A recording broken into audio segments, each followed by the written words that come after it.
Hey y'all, I just wanted to try to do a little experiment here of doing a recipe for y'all.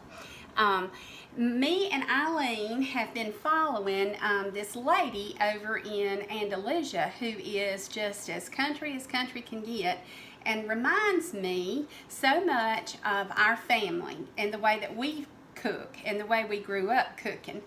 And I think it's something that's going to be a lost art one day. And I know you girls want to do sometimes a southern meal for your families. Well, this is a good recipe for that. It's called Squash Alabama. So right now, the squash are coming in, and this is what we call summer squash. And you'll find these all over the place in the store, but your friends may give you some, or you may have even grown some in your yard. But it's summer squash. And we're going to make a casserole, and it's called Squash Alabama. And we learned this from Miss Brenda Gant. She's the lady in Andalusia, and I wanted to share that with y'all. Okay, so what you do is we're going to start off by setting our oven at 350 degrees, but you can go ahead and take your squash. About 2 pounds of this is what you need. Now, what that amounts to is probably about 8 squash, about this size.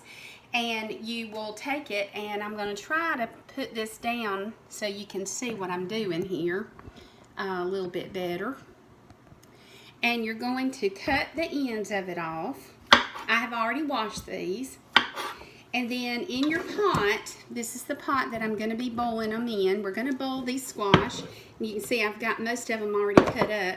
But you just go in here and you just take your sharp knife. Be careful because you will get cut if you don't watch out.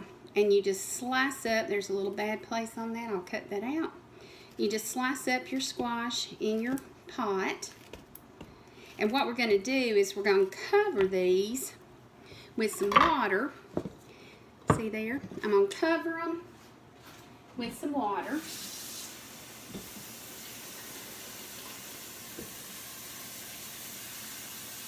You don't want a lot of water, just get them good and covered. And then I'm going to put some salt in them, just a little bit.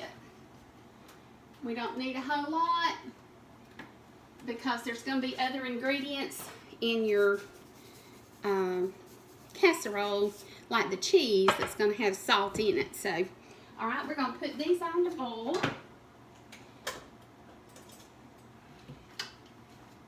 While those are boiling, I want to show you the other ingredients that's going to go in our casserole. Of course, you want to get you a good casserole dish, and probably a flatter one than this even is better, but about one like this size. This is a 9 by 13. And the other ingredients is we're going to saute some onions, which I've already cut up my onions. I got an onion right here already cut up.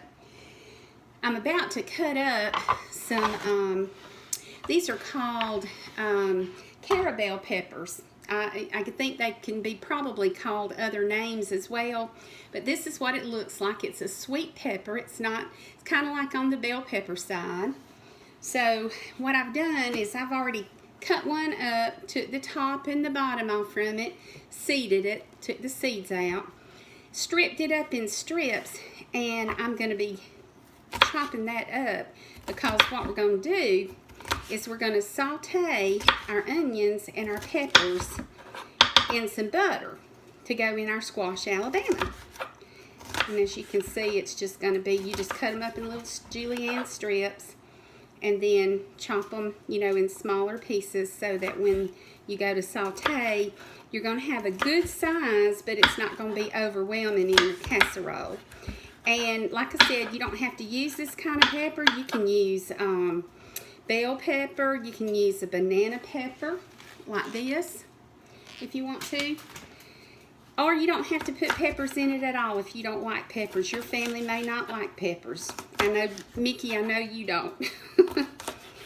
For sure. I know Jimmy does. He likes any kind of pepper. That boy can eat.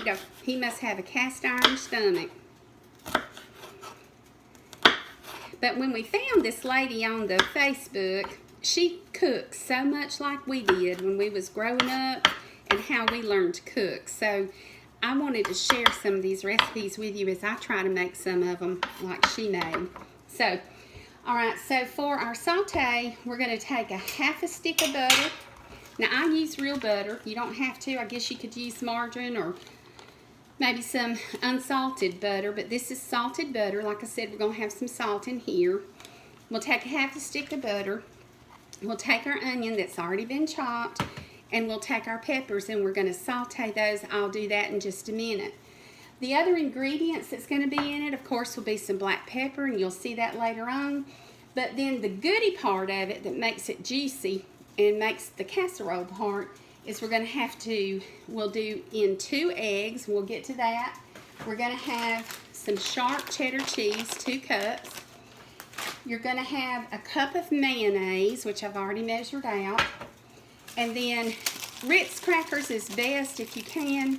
Use them, but I have today in my pantry the Townhouse cracker, which is the same cracker, but this is what we're going to put on top.